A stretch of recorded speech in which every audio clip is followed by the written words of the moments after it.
All right, good morning.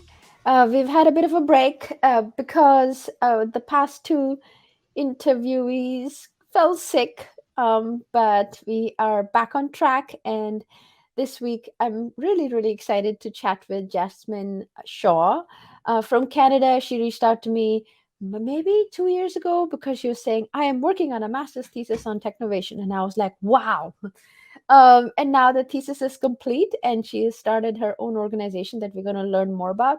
But there's so much to unpack here. So, Jasmine is a professional engineer, entrepreneur, and changemaker. She has over 5 years of experience in the aerospace industry and has been a champion for women in STEM for nearly 10 years. Her contributions range from creating a youth outreach program at Carleton University to serving on the board of directors for the Society of Women Engineers in Ottawa, and to create a national ecosystem of Canadian STEM organizations, and most recently, starting a business that helps women in STEM achieve their full career potential. So, Jasmine, we couldn't be more excited to have you here and to hear from you. Welcome. Thank you so much for having me, Tara. It's really a pleasure to be here. I'm so excited to be still part of the Technovation ecosystem and the Technovation family and to share a little bit about my research and the work that I'm doing with you and everyone watching. Yeah, so thank you for those who are watching. And please, if you have any questions, put them in. Tell us more, Jasmine, about what you studied.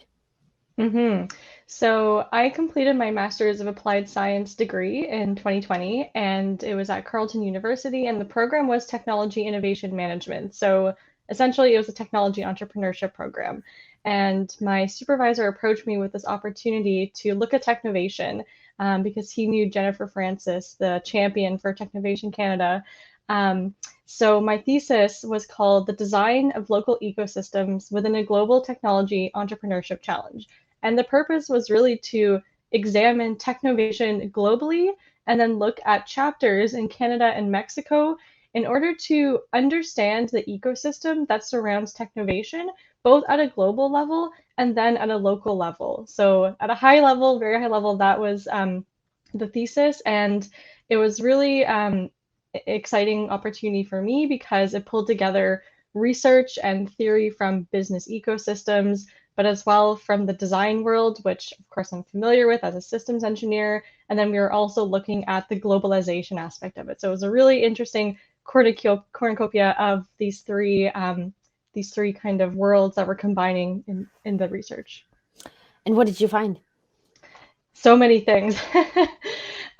So one of the first things that I found through the research was that the Technovation chapters around the world, and specifically in Canada and Mexico, where I was studying, was that they had common elements, and these were informed by some of the what we call design rules that Technovation Global put forward. So things like the program has to be free, no matter where it is. It has to be free. The participants cannot pay to participate in the program. It's only available to girls and gender nonconforming youth. Boys cannot participate.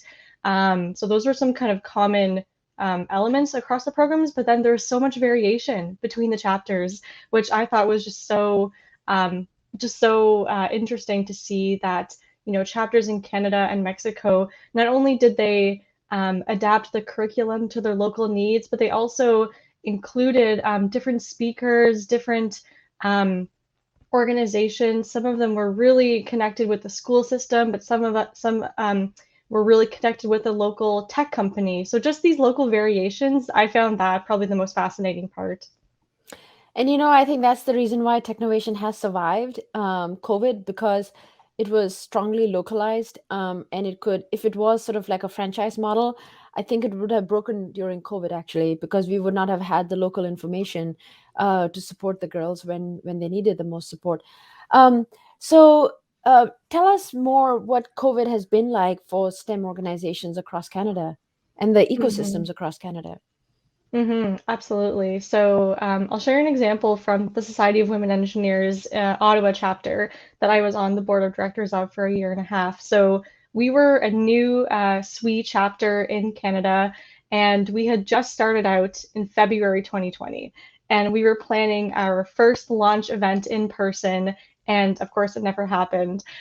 So we have hosted all of our events online. We've never had an in-person event. And not only that, the board of directors had maybe met once in person, but that wasn't even the whole team. So we had this environment where we had to really trust everyone and get to know everyone in a virtual format, but we also had to provide that same experience for our members that we were trying to welcome into this new community.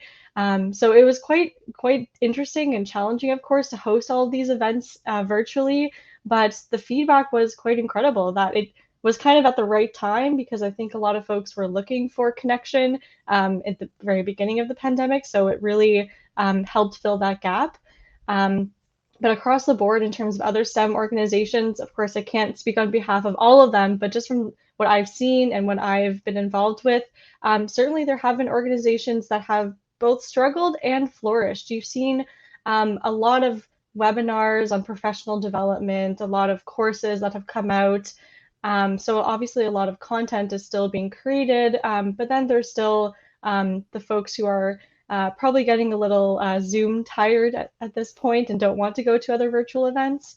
But I will say that there has been a grant that the government of Canada recently distributed for $100 million called the Feminist Response and Recovery Fund, which is essentially to provide funding to organizations that are supporting women as we come out of this pandemic. And that has gone to many organizations, many STEM organizations, so that they can create meaningful programs. So I think that's been a really fantastic outcome of the pandemic. So I'm curious, you mentioned some didn't flourish. And I'm curious if you have some sense, even in your study of the different ecosystems, um, what weakens an organization? Mm. That's a really good question. I think what weakens an organization is a lack of adaptability and a lack of resilience. So, well, rather, lack of adaptability can lead to lack of resilience. And um, what I mean by that is if the organization, if all of its structures and processes are so um, centered around an in-person format. And if they don't have the infrastructure to quickly move to virtual, that can be really challenging. If they don't have the simply the IT like knowledge or infrastructure to help set up those systems to enable like virtual learning, virtual programs, like that can be really challenging. And for a lot of nonprofit organizations, which many of the organizations that are doing work in the STEM space and for women in STEM are nonprofits. So of course, funding is always, tight. There's just only so many things that you can really put your resources towards. So you probably have to decide whether to, cut certain programs and like what you can really sustainably continue doing. So, what are you working on now? Mm-hmm. So many things. So you mentioned that I am a systems engineer in the beginning. So I do work full time in the defense industry here in Canada. And right now I'm actually working on the Amazon Prime Air program, which is essentially to build drones that will deliver packages to people's backyards. So that's a pretty exciting program that I have the opportunity to work on, working with lots of very smart people. And I also have my part-time side gig, which is this business You're I'm trying, busy. yes, trying to create this business. So I right now I'm very open about my journey in entrepreneurship because I think it's important to not just share the success and the outcome of 10 years of being an entrepreneur and the $100 million in revenue, but the very early stages where you're just thinking about what do I even create? What is my offer? Is it a product? Is it a service? What is it? So that's where I am right now. So right now I'm just creating a lot of content for women in STEM to help them with their career. Um, so that's what I'm kind of focusing on. I also host my own podcast called Tech Talks, where I interview women in STEM who are thriving. And I'm also working on the ecosystem that you mentioned for that's bringing together Canadian STEM organizations. Yeah, I think that's the entrepreneur's journey. That honestly think like every stage is hard, but the starting is exceptionally hard because there's nothing prior, right? To guide to lean into. So, what have you seen in your research, but also in your own personal experience, as strategies that are working to keep girls engaged, especially in technology? Mm-hmm. Yes. So Technovation was the perfect case study for this because there were so many examples. So the first approach that I've seen that was really successful is this tiered participation model. So basically allowing multiple touch points with technology rather than having the girls or the students have to kind of commit to it 100%. So what that looks like in practice, if we look at Technovation, it's a 4 month long competition essentially, where at the end there's a an app that they deliver. There's a business report, but they don't necessarily have to go all the way. Of course, we want them to complete the full competition, but even if they don't get to that end point, and even if they only go to the workshops, and even if they only maybe do some of the exercises, I think that's still valuable because they've still had that interaction with technology. They've built those skills. They're starting to build their self efficacy. So that's still valuable. And it doesn't discourage them if they don't go all the way, right? Because all the mentors are still so supportive and encouraging them just show up and just do what you can. So it kind of creates that really just that safety, I think, to explore technology safely without the fear of having to fail or that you're going to fail this assignment, right? It's not treated like a school assignment. So I think that worked really well with Technovation. And the other thing that I've seen both with Technovation and in projects that I've worked on myself with youth is anchoring the learning outcomes and the experience in a meaningful project. So this is, I think, the what Technovation has really honed in very well in its model is that the girls, the students choose the problem, right? It's not a school assignment where it's given to them. They get to decide what matters to them and then, solve that problem. So of course they're invested in this program and in the competition because they care about the problem. So that makes them want to engage more with technology to build the best app possible because they want it to work for their parents, their grandparents, whoever the user is. They want it to work because they care about it. So I think those are two of the big things that I saw with Technovation specifically. Yeah, and I think it's the learner's investment, right? That keeps you going on a hard path.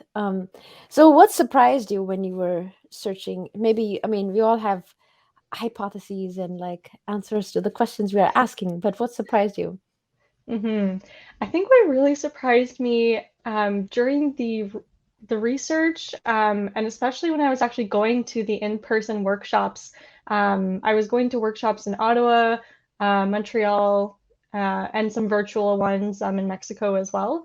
But what really surprised me about the in-person ones in Ottawa and Montreal was that all of these organizations, the sponsors and partners, they were coming together and they were really contributing and participating in a way that kind of put Technovation above their business, needs or business goals. Because of course, in practice, these tech companies, they are competitors because they're all competing for the same talent pool. So when you Interesting. have, yeah, when you have all of these, the mentors and the potential employees one day being the students, of course you want to promote your organization, but there was really none of that. It was really just coming together to figure out how can we make this chapter, this season of Technovation the best it can be.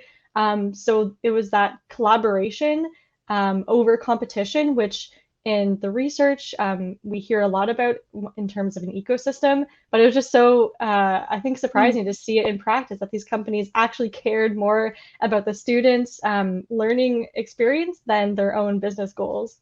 mm.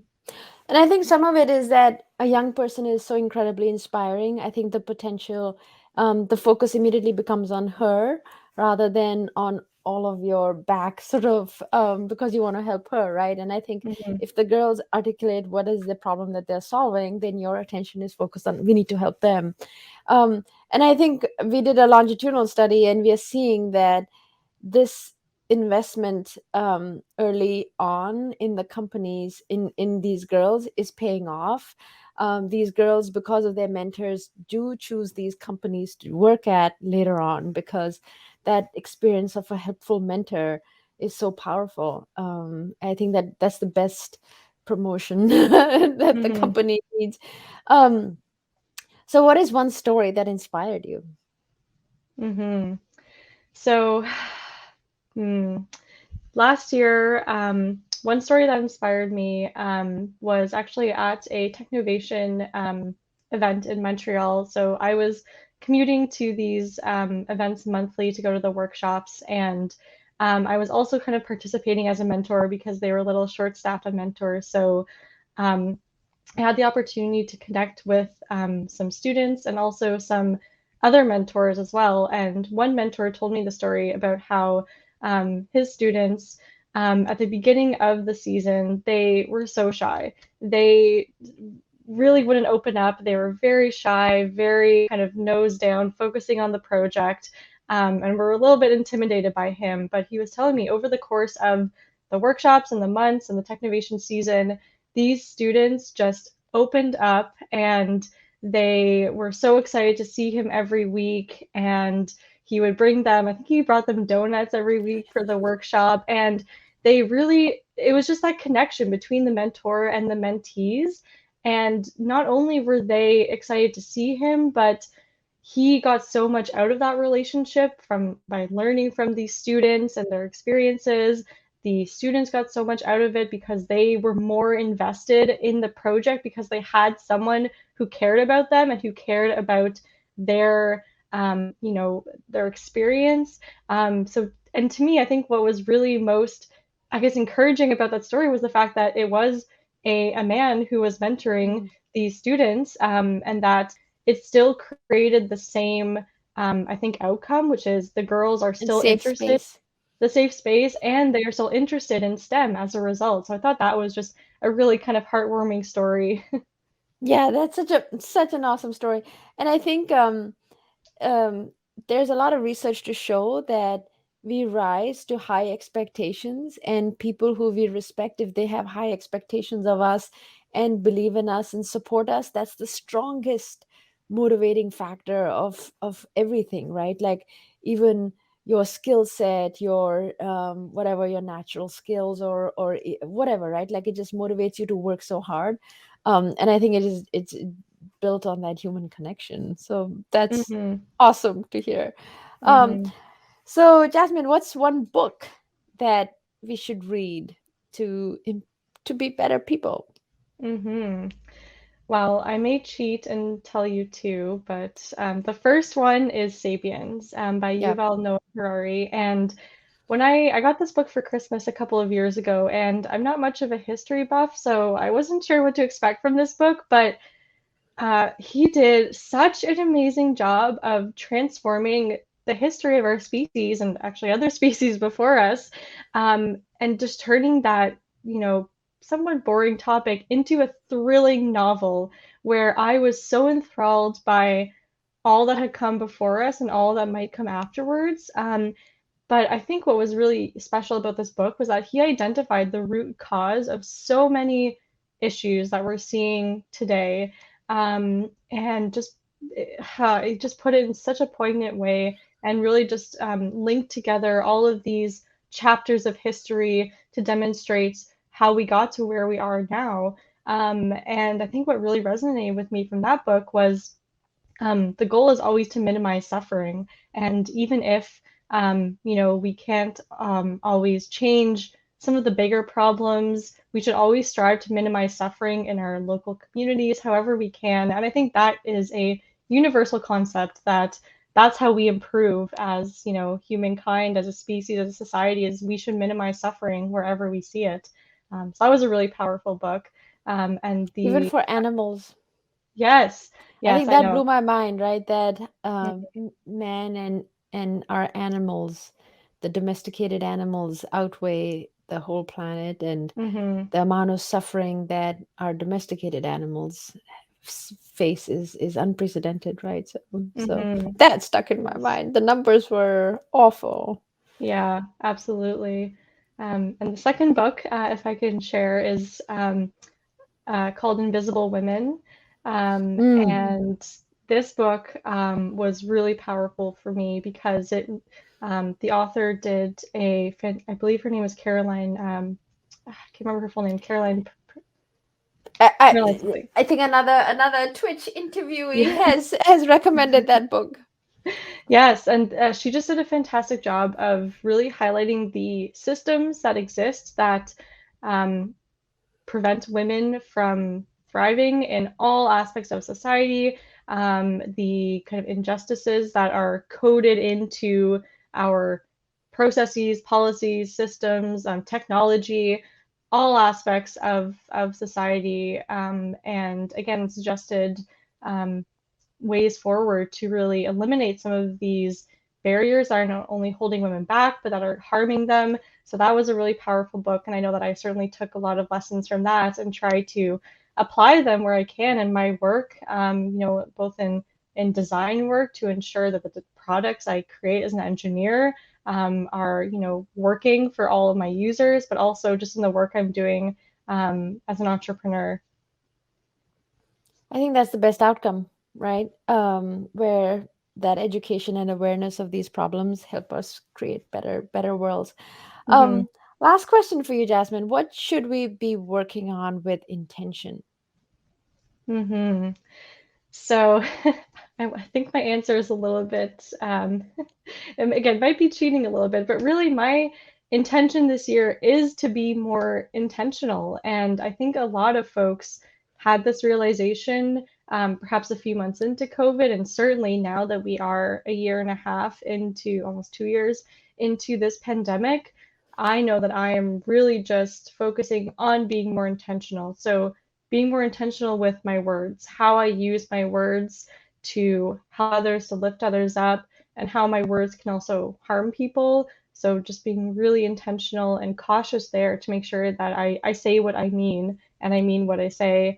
Being intentional how I show up in relationships and making sure that I am actually committing time to the relationships that matter to me and nurturing those relationships, being intentional in my community as a leader and a champion in my community, making sure that I uphold my integrity and really my brand, but my values as well, and making sure that those are communicated to people, that they know who I am, and that I really live by these values that I kind of present at the surface level.